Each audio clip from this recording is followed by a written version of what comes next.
Get them out, get them out.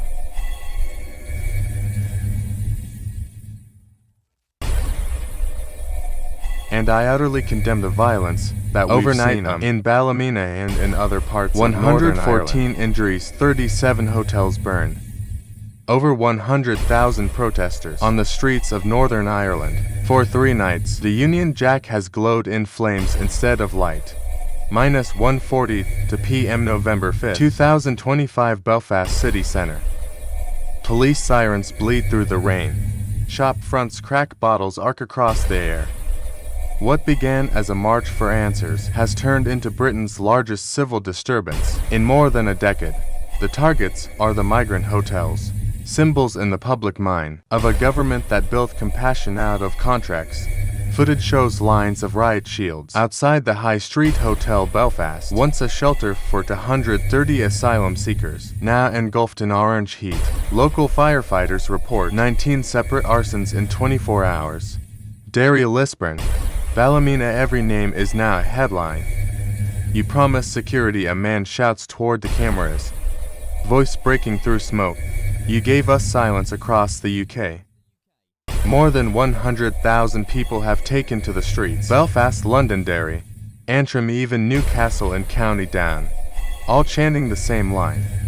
Where is Westminster? The government has not yet answered. Inside the Commons, lights burn late, but words come slowly. The Home Secretary calls the violence contained unrest. The opposition calls it collapse. Prime Minister Keir Starmer is scheduled to address the nation at dawn. But for millions of Britons watching their screens tonight, dawn feels like an alibi, not a solution. On Sky News, anchors read casualty numbers like clock ticks: 114 injured, 27 police hospitalized. 37 hotels damaged, £68 million in property losses. Economists warned that if the riots spread to mainland ports, logistics routes to Liverpool and Glasgow could cease within 48 hours. At 9 p.m. an encrypted memo leaks from the Home Office. Northern Command overstretched reserve units, requested political approval pending. That approval never came. At the edge of the crowd, a young nurse named Sophie McAllister holds up her phone, live streaming the chaos. This is my street. She says quietly, my rent went up 41% this year. And they tell me there's no funding left, but there's funding for this. Her video racks up 3.2 million views in 6 hours. If you're watching this now, you've seen the footage too. What you're seeing isn't just protest. It's exhaustion. 10:27 p.m. The first wave hits the storm. On Parliament grounds, barricades collapse. Police deploy tear gas for the first time since 2013. Reporters describe the sound as a heartbeat of panic.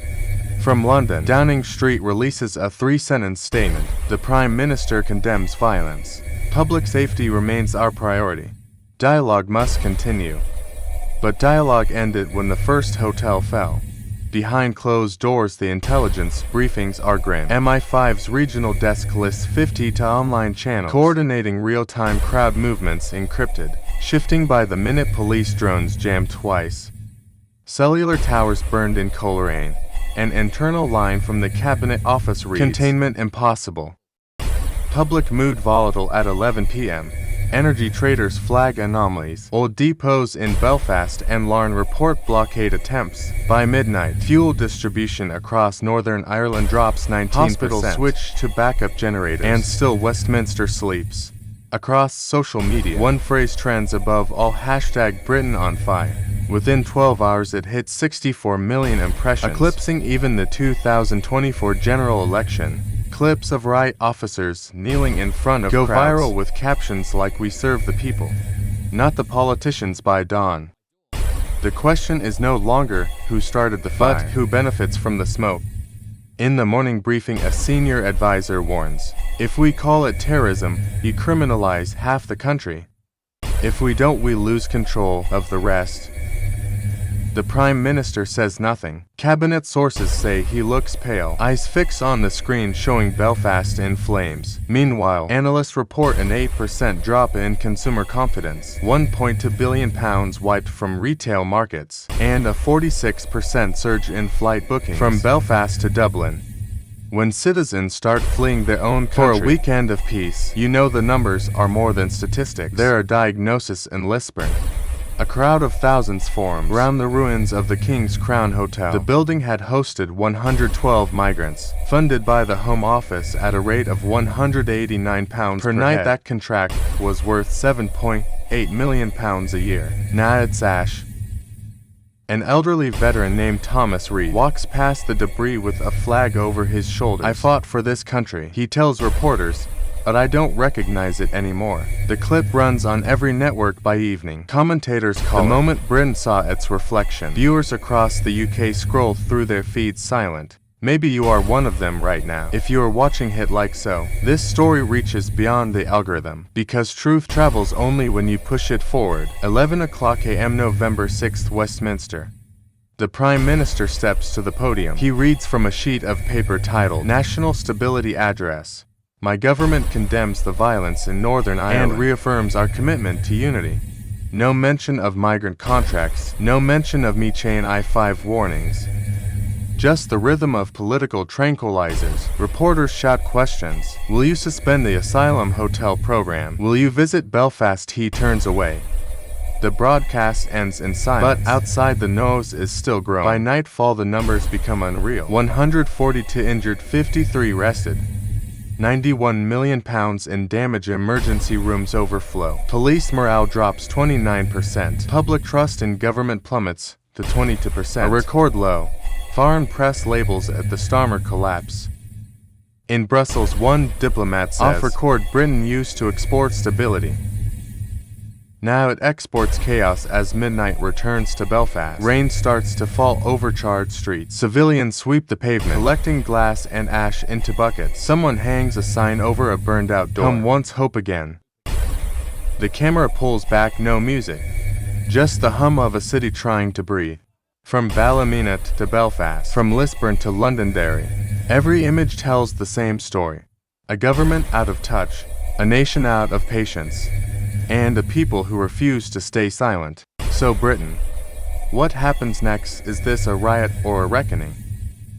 Tell us in the comments below. Your voice is the only thing still uncensored. And for those who still believe truth matters, subscribe and turn on the bell, because silence wins only when you stop listening. Yet beneath the smoke and sirens, there is something else. Something Britain has always carried, even in its darkest hours. In the back streets of Belfast, strangers who stood on opposite sides hours earlier are now passing blankets through broken windows. A young migrant woman, still trembling from the fire, helps an old man lift his fallen signboard back into place. No cameras, no slogans, no orders. Just people doing what governments forgot how to do. Care. At a small church near Donegal Square, volunteers light candles for the injured Catholic, Protestant, immigrant, and local. Each flame small, stubborn, equal. The city, for all its pain, still remembers how to hold itself when together. No one else will. A teacher named Eileen writes on the wall of a burned hotel, "Forgiveness builds what fury burns." Within hours, her message spreads across social feeds, shared more than any riot clip. Because deep down, even in the roar of collapse, people recognize what really matters, not who we blame, but what we become after. Britain is a nation born from reconstruction, rubble to roof, war to welfare, silence to song. Maybe tonight's fire is not the end of something, but the beginning of a question we've ignored for too long. How much anger does it take to remember empathy? The flames will die out, the buildings will rise again, but the lesson written in Belfast smoke will remain. That strength isn't control. It's compassion that survives the chaos. This is Brit Alert News. If you stand for truth, stay with us, because Britain has just opened its eyes.